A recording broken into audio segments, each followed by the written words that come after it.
kita butuh nasihat saja untuk dakwah. Nasihat saya begini. Allah Subhanahu wa firman, "Man amila sholihan falinafsi wa man asaa fa'alaiha. In ahsantum ahsantum li anfusikum." Siapa yang berbuat kebaikan, maka itu untuk dirinya. Dan siapa yang berbuat dosa, maka dibebankan kepada dirinya sendiri. Pengurus dakwah, hendaknya Anda berpikir, saya lakukan yang demikian ini, itu manfaatnya kembali ke diri kita. Itu penting.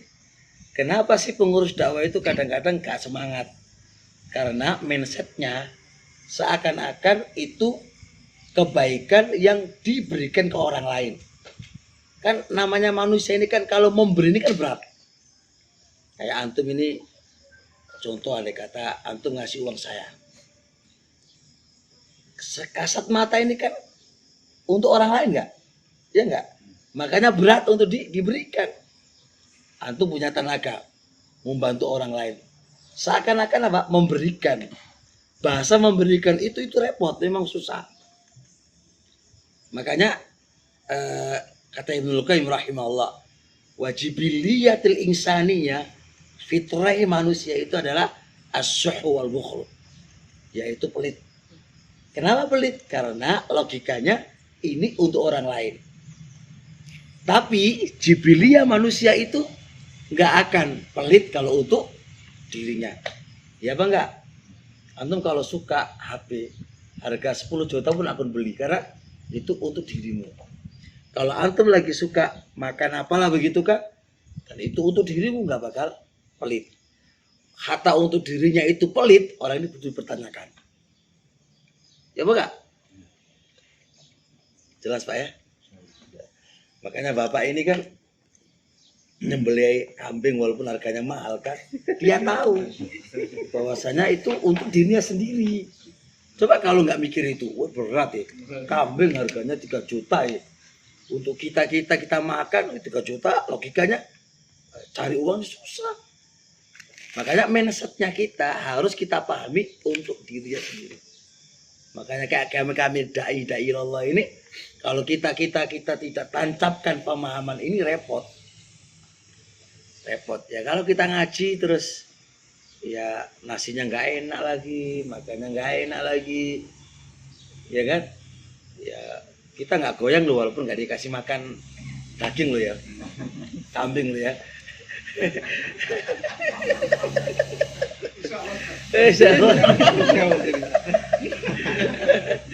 Ya, tetap. Kenapa? Karena sebenarnya perbuatan baik itu kata Ibnu Katsir rahimahullah, yakni manfaatuhu wa thamaratuhu li nafsi. Manfaatnya dan buahnya itu dia yang petik. Ini harus ditanamkan ini. Jadi kalau antum sebagai pengemban dakwah ini dikomentari orang, nggak dikomentari orang, biarin. Yang penting aku beramal soleh. Karena sebenarnya adalah untuk kita sendiri. Bisa dipahami kan? Bisa dipahami ya? Itu insya Allah penggerak utama semangat terus. Karena untuk aku sendiri. Nah, kalau untuk aku sendiri, maka anda berpikir, aku untuk apa ya? Gitu kan? Untuk apa ya? Ya untuk bekal di akhirat kita, gitu loh. Said Ibnul Musayyab, rahimahullah ta'ala, beliau itu menangis sepanjang malam. Kalau malam tuh nangis terus. Faqila lahu ma yubkika, apa yang menjadikan engkau menangis wahai imam? Faqala, kata beliau, zadi qalilun wa safari tawilun. Bekalku itu sedikit dan perjalananku itu masih panjang. Tak kasih logika begini. Kayak saya dari Gresik, gak usah Makassar, Mamuju, bawa mobil, bensinnya boros lagi. Muat ngeluh terus, bensinnya boros. Ya kan lihat. Itu kalau korban. Loh, ini contoh nih, ini biar paham gitu loh. Ini kalau nggak dicontohkan nggak paham. Ini contoh real nyata. Yang penting yang lain enggak. Coba lihat. Terus perjalanan masih panjang Mamuju, Anda baru punya duit 100.000. Perjalanan Mamuju itu berapa duit yang dikeluarkan? PP 3 juta kita contoh. Kalau 3 juta kemarin itu. Nah, uang yang ada berapa? 100.000. Dan nggak ada yang bisa membantu.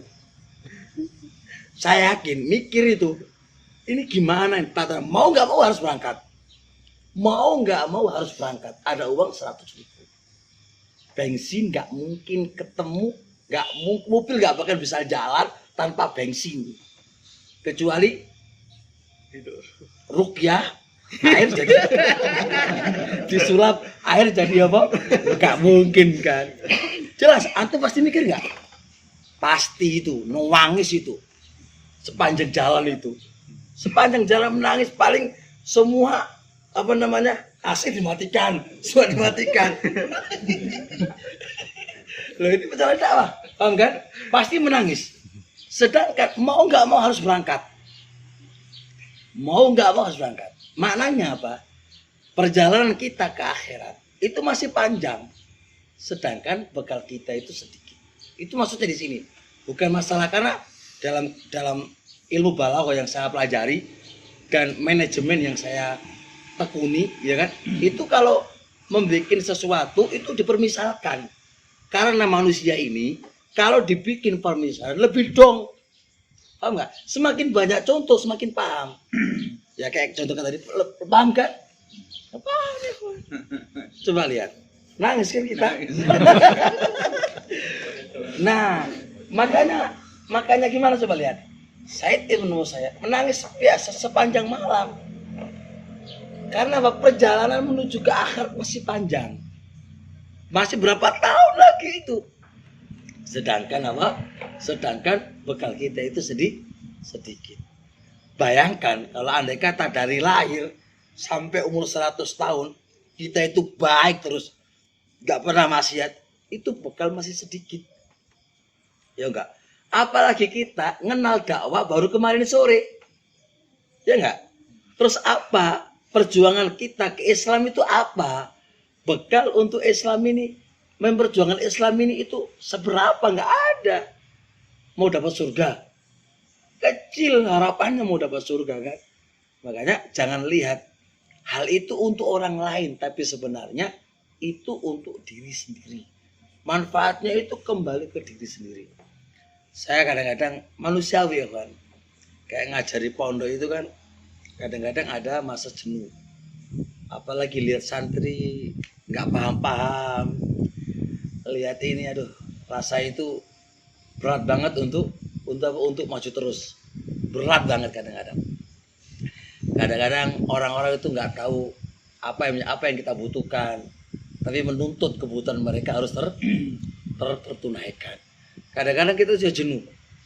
Tapi kejenuhan itu apakah kita harus lari? Kan enggak.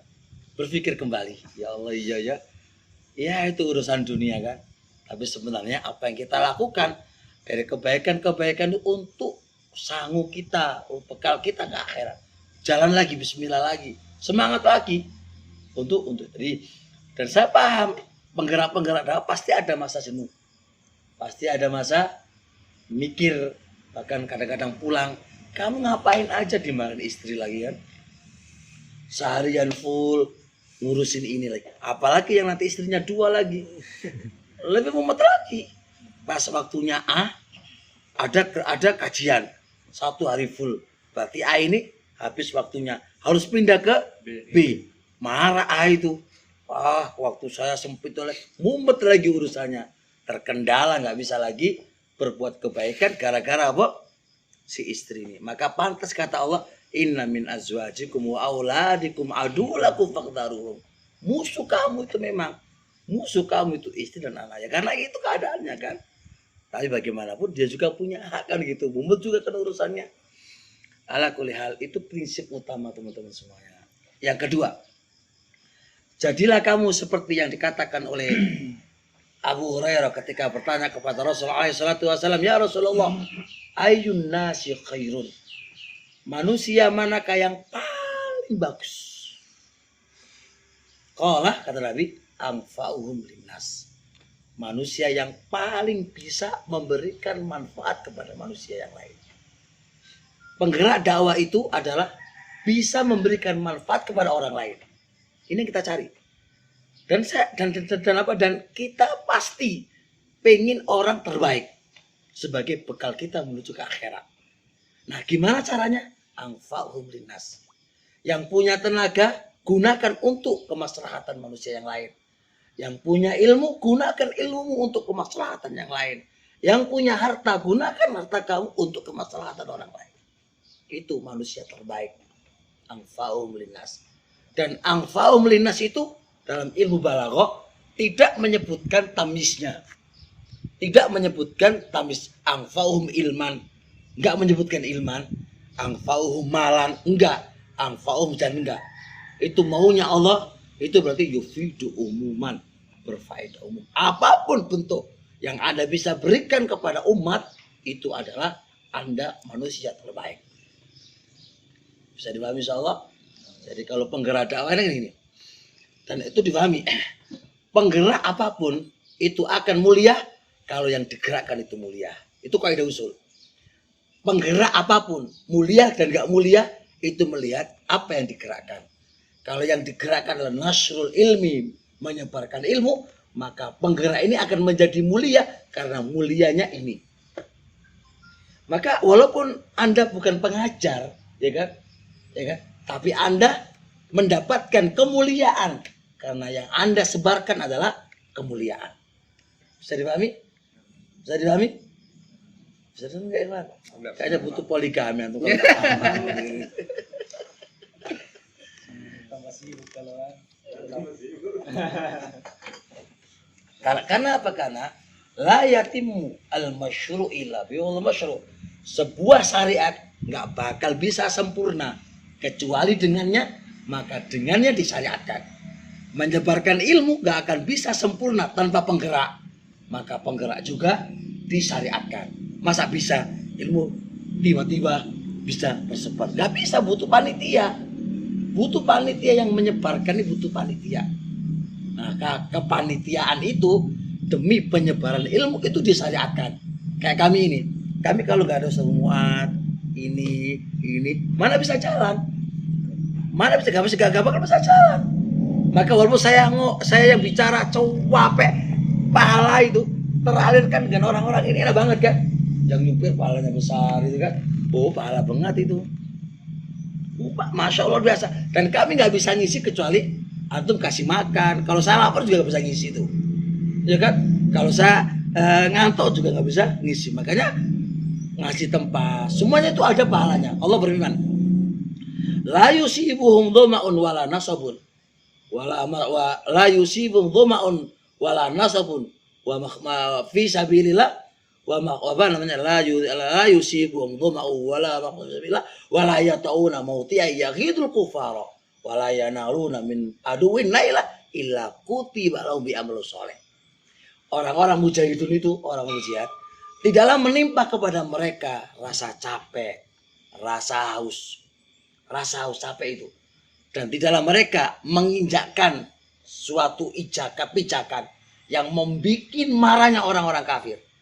Semua itu kutiba lahum bi amalus sholeh, ditulis sebagai amal sholeh.